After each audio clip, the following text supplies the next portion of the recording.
Voilà,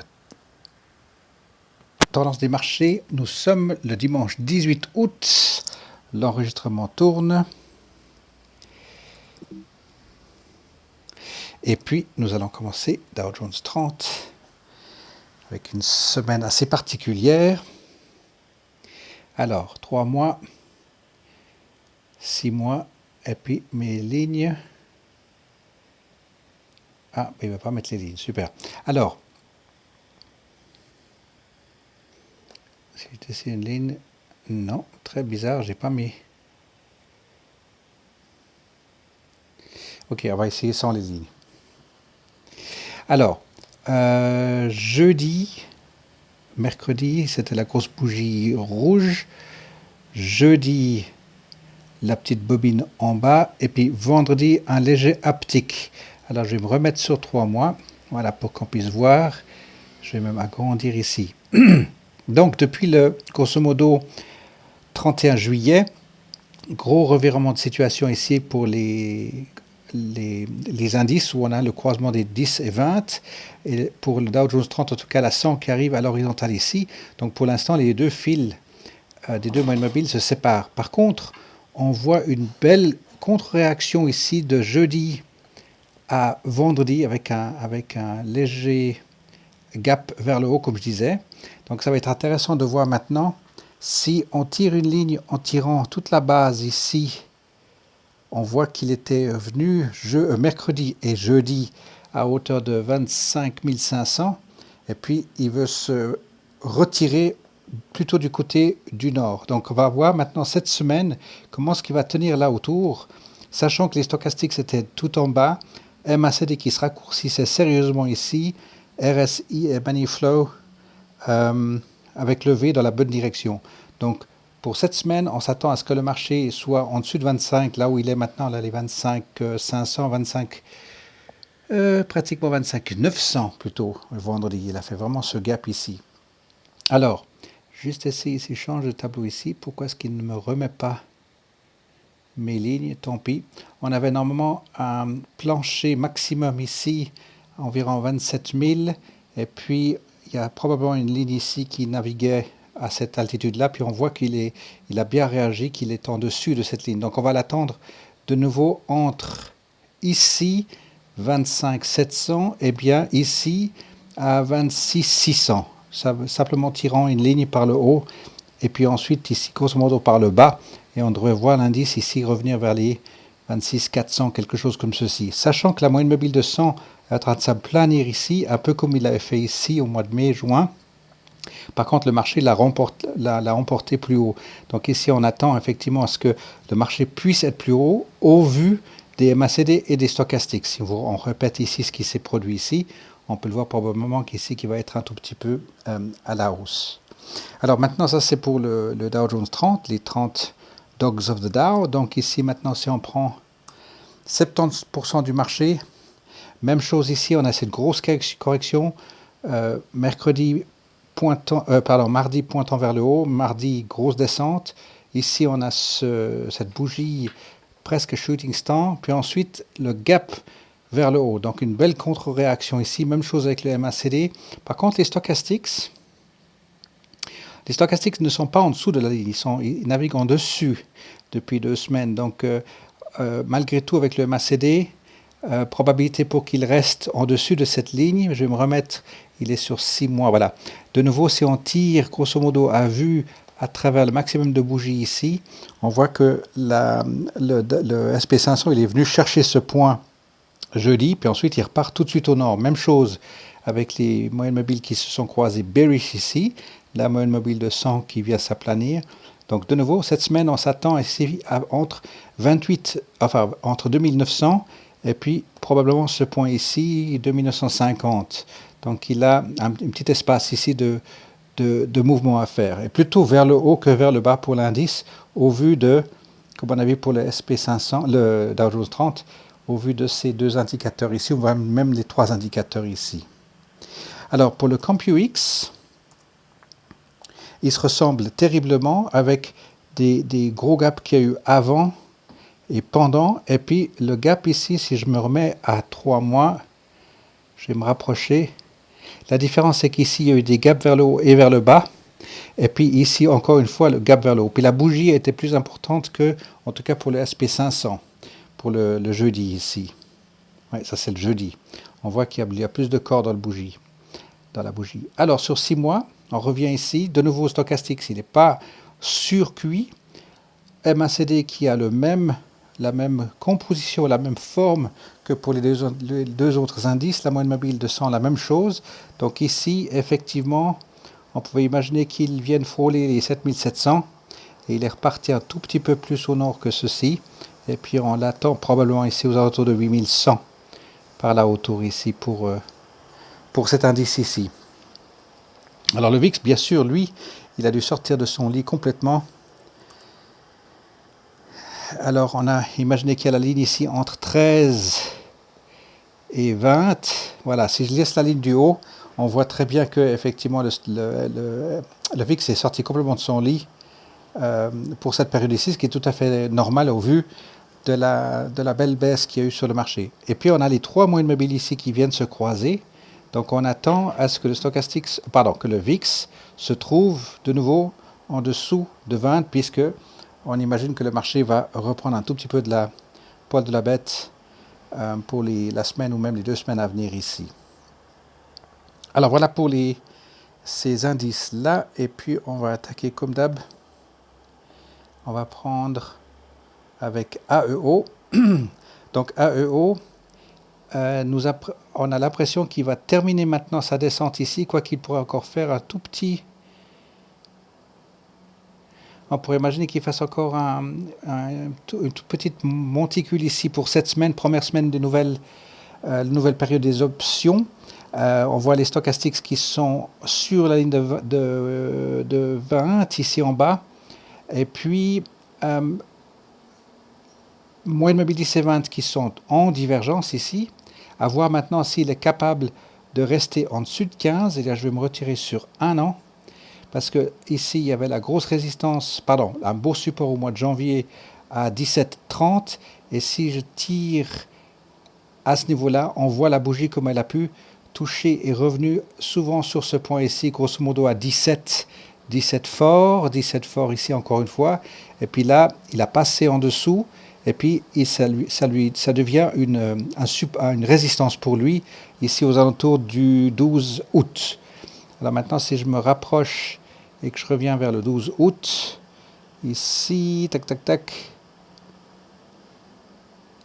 Voilà, ici 12 août, grosso modo, on doit redescendre d'un niveau ici. Ça devient maintenant sa résistance. Donc, ce qu'on attend de lui maintenant, la différence ici, c'est que le stochastique passe en dessous de cette ligne rouge. Et puis, on s'attend à ce qu'il reste en dessus de 15. C'est là qu'on aimerait bien le voir s'attendre. Et puis, revenir taper la tête ici contre les 16, même en dessus de 16. Mais 16, ce serait déjà pas mal. Et puis on verra s'il fait une première période latérale avant d'attaquer sa hausse, sa montée. Juste prêtez attention ici au gros MACD ici, parce qu'il y a vraiment un déséquilibre. Il n'y a pas de balance of power ici, c'est un déséquilibre. Donc normalement, on est dans la période ici. Il aurait dû commencer sa hausse à partir d'ici déjà, au vu de ce volume. Donc s'attendre à ce qu'il revienne vers les 17, ça c'est très probable pour AEO. ANF nous fait 2 ou 3 bougies, je vais me rapprocher. Il fait 2 bougies, 3 bougies pratiquement au prix. Ici, on tire une ligne à travers le bas de la bougie de mercredi, puis ensuite le haut de jeudi et de vendredi. Donc à 15,60, 15,70, c'est bien pour ANF. Il fait sa petite correction à la baisse ici. Alors maintenant, s'il fait un roulement, 2 roulements, est-ce qu'il fait un 3e roulement? Est-ce qu'il veut passer en dessous de 15? Pourquoi pas, mais autrement... Au vu des stochastiques, il a encore de l'espace pour descendre un petit peu, mais il y a le RSI qui tourne déjà. Il y a aussi cette grosse MACD, il faut qu'on revienne ici sur 6 mois. Il y a ce gros MACD qui est un déséquilibre malgré la force cachée qui est ici. Il y a la faiblesse cachée qui est ici. Ici, il y a la force cachée. Donc là, 1, 2, 3, 4, 5, 6, 7, 8. On rentre dans la période maintenant, grosso modo, où... il est attendu à ce qu'il puisse effectivement, il y est à 15,77, alors qu'il revienne ici à 16,40 grosso modo. Ça c'est pour ANF. Et puis juste pour rappel sur ANF, avec ce gros gap ici, 16,70, ça pourrait être sa prochaine résistance, mais on voit qu'il a la capacité de revenir ici à 25. Bien sûr, gardez un œil sur les fondamentaux. Alors, BlackBerry, il est sur son fort support de janvier. Je vais me rapprocher sur 6 mois, et puis même 3 mois pour mieux l'apprécier. On voit ici, le mercredi 7, il a fait une bougie de correction pour faire un gap sur le vendredi. Et puis ensuite, de nouveau, mercredi, il est arrivé à la même hauteur. Jeudi, la même hauteur que ce jeudi-là, plus ce mercredi-là. Et puis de nouveau, correction ici. Donc là, maintenant, il nous donne un bon, aux alentours de 6,77. BlackBerry donne un bon support ici, confirmé avec le long stochastique ici. MACD, là, il y a Balance of Power pas trop ici. Donc, il se peut qu'il y ait une petite relève vers le nord. 1, 2, 3, 4, 5, 6, 7, 8. Encore durant les options septembre, il pourrait avoir une petite correction vers le nord pour BlackBerry. Voilà. Alors, Chesapeake, je vais me rapprocher tout de suite sur 3 mois. Alors, même chose ici, il a de la peine à tenir, il a une légère tendance baissière encore à 37. On a décidé dans un club de sortir à 1,80. Et puis, pour l'instant, il est encore légèrement en fuite vers le sud. Mais par contre, depuis ce 7 août, on voit qu'il arrive à rester dans cette zone-là. Donc, effectivement, cette semaine, est-ce qu'il est capable de passer les 1,40? Il restait par là autour. Et puis plus haut, à voir. Sur 6 mois, il est en dégringolade sérieuse depuis le 25 avril avec un léger plateau ici, mais il n'a pas tenu. Donc sa prochaine résistance, elle sera effectivement à 1,80, puisqu'on voit cette période ici qui est latérale. Et puis s'il revient effectivement, il va venir taper la tête probablement ici à 1,80 et plafonner un petit moment. Chico's. Alors Chico's, lui, a sauté au 5 août, a sauté, fait une correction ici, et puis la même chose mais avec des journées très agressives. Il y a beaucoup de trading qui se passe ici, les bougies sont beaucoup plus hautes, tall, j'allais dire, beaucoup plus hautes. Donc là maintenant, revirement de situation très probable parce qu'on a un premier support ici, puis un deuxième support ici qui se produit donc de la semaine passée, la fin de la semaine passée. Donc on l'attend un tout petit peu, effectivement, latéral à de nouveau 3,20 probablement ici pour CHS. Alors GE, énorme dégringolade sur des news, malheureusement des grosses rumeurs. Il y a eu une provocation qui a été faite à propos de GE, et puis grosse réaction au sud, avec éventuellement pointé du doigt sur certains gestionnaires de hedge funds qui ont provoqué par des rumeurs, puisqu'ils ont fait un sell short sur GE, mais en fait personne ose le confirmer. Au contraire, tous les hedge fund managers disent non, c'est pas notre style de trading, on ne le ferait pas. N'empêche qu'il y a eu cette grosse réaction. Alors maintenant, sur des rumeurs, ça c'est excellent comme point d'entrée. Le dimanche passé, je disais, le point d'entrée était bel et bien confirmé pour GE, et ça reste tout à fait le cas. Donc pour GE, c'est parfait. On voit un énorme MACD qui se compose ici, stochastique c'est en bonne position. Le money flow ici qui fait un gros V ainsi que le RSI. On revient sur une année. Donc effectivement, le 9 fort est un très bon support. Et puis à 10,50, c'est une très belle résistance pour l'instant. Et puis bien sûr, il y a aussi indirectement la souffrance par rapport à Boeing avec le modèle 737 qui a eu comme problème cette dernière année. Infosys, alors lui, il fait tranquillement son petit bout de chemin. Il est régulier, résistant sur le support maintenant, le moyen mobile de 100. C'est parfait. Si on regarde de plus près, il y a bel et bien des gros mouvements, mais là c'est parfait parce qu'on est en croisement des 3 moyennes mobiles vers le haut. On va voir s'il tient bien ici aux alentours de 10,80, 10,90, ça va être le cas. Il est capable de le faire puisqu'on a un bon balance of power ici. Et puis il y a plus de force cachée que de faiblesse cachée pour l'instant. Donc effectivement, ça s'est produit en plus sur les earnings, donc ça c'est parfait. Et on voit qu'il a la capacité de continuer comme ceci. Donc pour Infosys, ça reste un buy and hold. Donc c'est parfait pour les stratégies.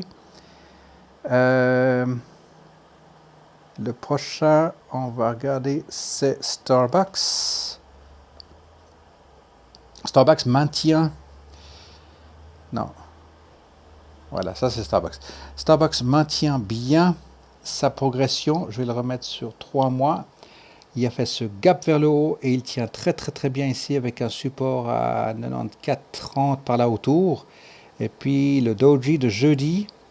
Et puis un léger gap vers le haut. Donc pour Starbucks, il continue sur sa progression assez fulgurante depuis l'année passée du mois de septembre. Je vais reculer même un tout petit peu pour le pointer. Oh, c'est même d'avant. C'est impressionnant. C'est la même période l'année passée, juillet, à aujourd'hui, malgré ces petites corrections ici. Et là, on voit qu'il est sur une hausse à lui tout seul.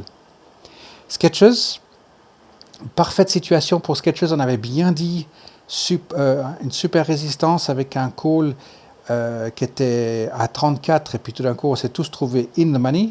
Et puis un rollout a suffi pour que Skechers revienne dans les eaux.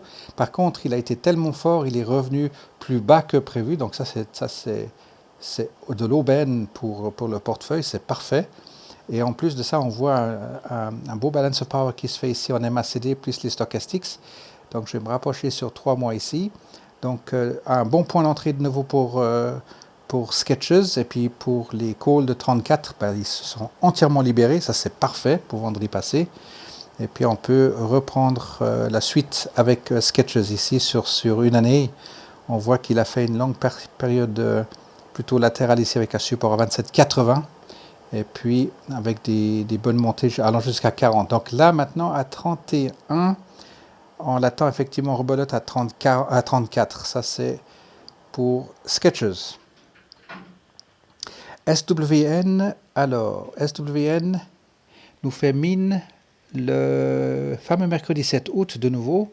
Il fait mine de nous mettre en situation de support ici à 1,80. Et puis les jours qui ont suivi, là, y compris le mercredi 14 août, bougie rouge, et ensuite le jeudi. Et par contre, le vendredi, ça tourne de nouveau ici. Donc ce qui serait bien, c'est de voir maintenant sur ces prochains 10 jours, de voir s'il est capable de tenir proche des deux et non pas en dessous de 1,70.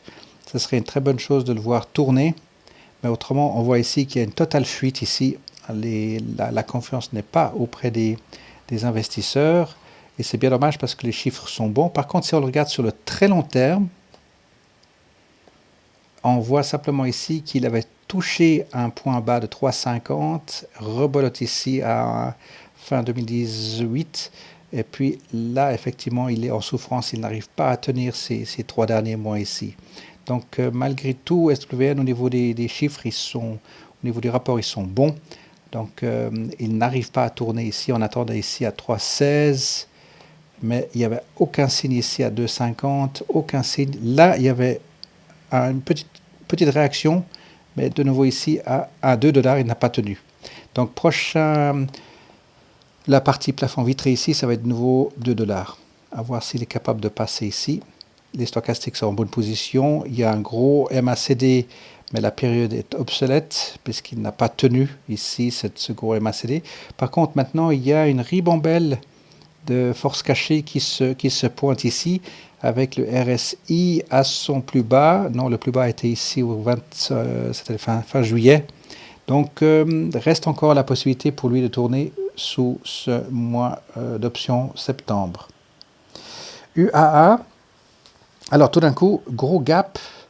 Alors là aussi, pour ceux qui avaient des calls qui étaient devenus in the money, même chose, il sort complètement pour être out of the money, et à partir de 24 $, il n'arrive absolument pas à tenir. Ici à 21, il n'arrive pas à tenir et il dégringole de plus fort. Par contre, il nous ramène, donc ça c'est aussi des bonnes nouvelles pour UAA sur le long terme parce qu'il nous ramène au tarif 2018. Donc un peu comme l'autre on avait tout à l'heure, SKX, c'est quelque chose de très bien parce qu'on peut le reprendre en route, il n'y a aucun problème. Pour certaines positions, on a été exercé, et puis là, c'est possible de revenir en position avec UA, qui a déjà dégagé beaucoup de bénéfices pour certains comptes. Alors, Web, on voit ici, voilà, cette grosse fuite qui ressemble effectivement à l'ensemble des indices, et puis cette grosse correction en retour ici. Donc lui passe de nouveau en dessous des 68. Pour rappel, ici, normalement, j'ai deux lignes en parallèle qui sont à la hausse ici normalement, et puis on devrait le voir de nouveau aux alentours de 70 $. Voilà, cette ligne elle est comme ça normalement sur le graphique, donc on devrait le revoir ici vers les 70 $. Ça c'est pour Web, juste le pointer.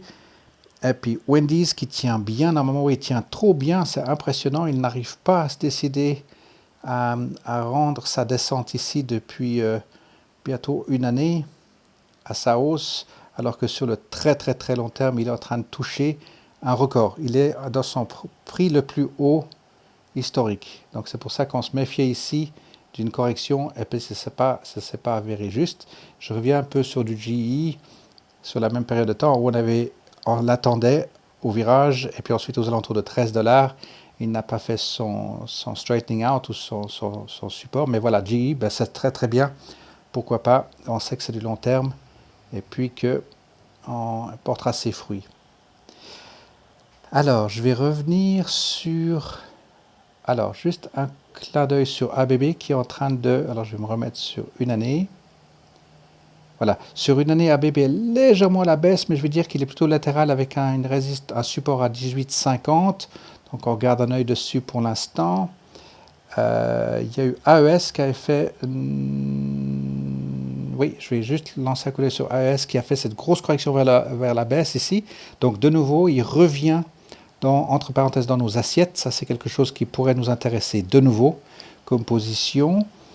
Et puis, Asina, je l'ai mis de côté parce que pour l'instant, effectivement, il passe en dessous des 50 centimes et il n'arrive pas à tenir. Donc ça, maintenant, on va juste le mettre de côté. On va plus se braquer dessus. On va juste regarder ce qu'il sera capable de faire. Là, c'était une position où à 2 $ passés, il tenait bien, mais pour l'instant, pas du tout. Donc, on attend maintenant la suite où il y a eu ces deux personnes qui ont quitté au niveau de la direction. Il y a un ancien qui a repris la place.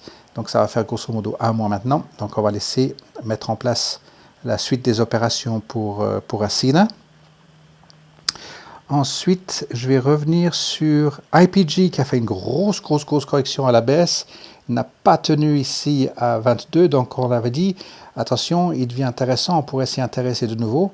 Au contraire, il est en train de descendre plus bas, il est en train de revenir au mois de janvier, donc à suivre quand il y aura de nouveau toutes les moyennes mobiles justes. C'est une position qui se positionne bien à moins de 20 $ même, donc ça c'est très bonne news pour IPG. Et puis il y en avait un autre, c'était LKQ. LKQ, là aussi, c'était une qui revenait sur les radars, je vais me rapprocher, voilà, qui se rapprochait sur les radars parce qu'on voyait effectivement qu'il faisait une belle période latérale ici. Puis lui aussi, il vient chercher les prix un tout petit peu en dessous, donc tant mieux. Et si on se remet sur une année, on voit parce qu'il était ici à 34, ensuite il a fait un premier support à 26, ensuite comme on disait au début d'année là à 24. Donc voilà, ça c'en est un qui, alors je vais le reprendre sur du plus long terme encore, de nouveau voilà, donc celui-ci se repositionne dans notre ligne de mire. Est-ce que je vais juste toucher encore MRVL? Alors MRVL reste haut, mais en train de faire du latéral, donc il est en train de faire en sorte que il va se décroiser de nouveau les deux moyennes mobiles avec de nouveau un gros MACD qui se constitue ici. Le reste ici, c'est du balance of power plus ou moins. Donc, ouais, pour Marvel, il reste malgré tout à passer 20 avec cette grosse progression au mois de janvier. Donc, ouais, à suivre éventuellement s'il veut rendre un petit peu les pièces de sa monnaie, travailler-le à la descente. Ça, c'est une possibilité également. Et puis, alors Miguel, est-ce qu'il y en a une que tu veux voir? Je vais juste mettre Nokia aussi.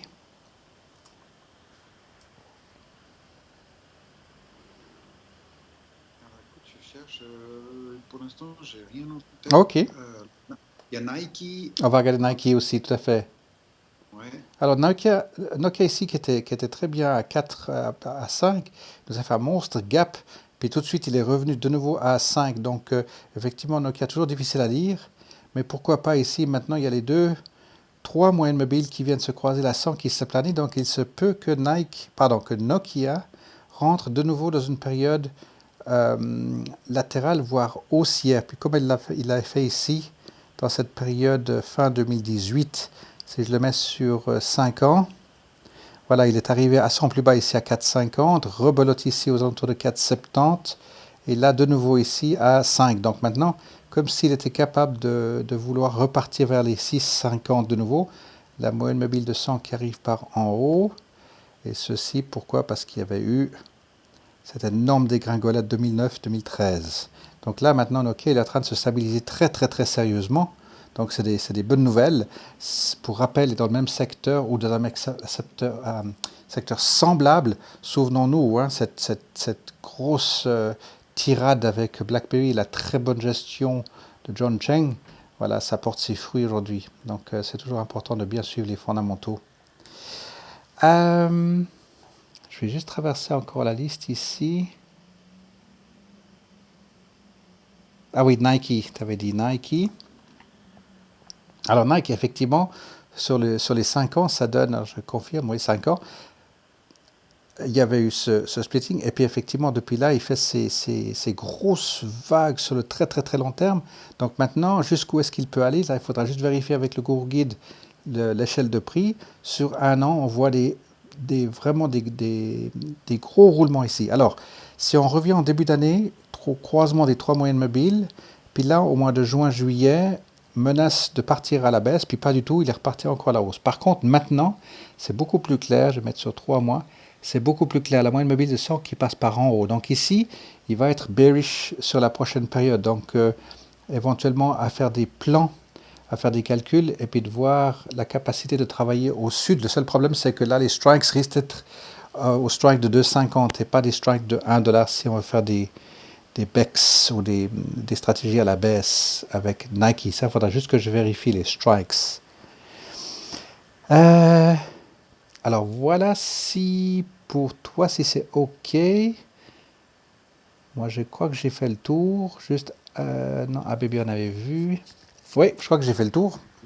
Écoute, ouais, pour moi, c'est tout bon, Dave. Merci. Magnifique, donc je vais arrêter l'enregistrement.